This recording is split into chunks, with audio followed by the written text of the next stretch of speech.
Nima qilyapsizlar ey? Qo'y telefonda. Telefon qo'y. Nara yosh bolalar ey. Shuncha imkoniyat shug'ullansalar bo'lmaymi? Ey qara. Men borku bilasanmi, oldin qaysi shug'ullanar edim. Shuni tunikini chiqar edim. 10 tadan keyin jo'ralam tush bizim tortni yetib qoladi. Shuni chiqardim dag'in. Nima qilyapsiz? Shuni saltatish.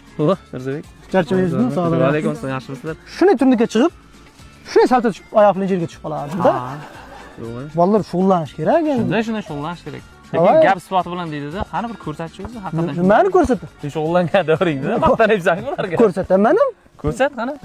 Ko'rsin, to'g'rimi? Qani ko'rsatchi. Qani? Hozir o'xshatamiz. Har doim shug'ullanishdan oldin birinchi badanni qizdirib olish kerak. Tushunarlimi? Keyin turniga chiqamiz endi.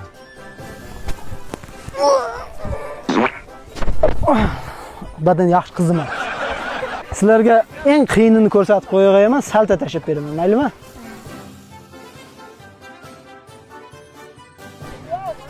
Bir, ikki. Mirzabek, nima bo'ldi, Mirzabek? Yaxshi bo'lib qoldingmi, Mirzabek? Salta qaytdi, salta. Saltani qo'y, kalsa bo'lib ketayin deding o'zing ham bu yoq. Sal qoldi-ya, hali ham odam rosa qo'rqitding-ey. Qayerdaman? Grand Medicalga keldik, hali ham shu Grand Medicaldagi shifokorlar bor ekan, katta rahmat ey.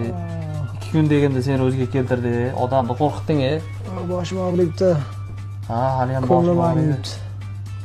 Qotishim kelyapti. Ha, bu shunaqa bo'ladi-da, qatishing keladi, navbat etishing keladi. Bunday yeging kelib qoladi.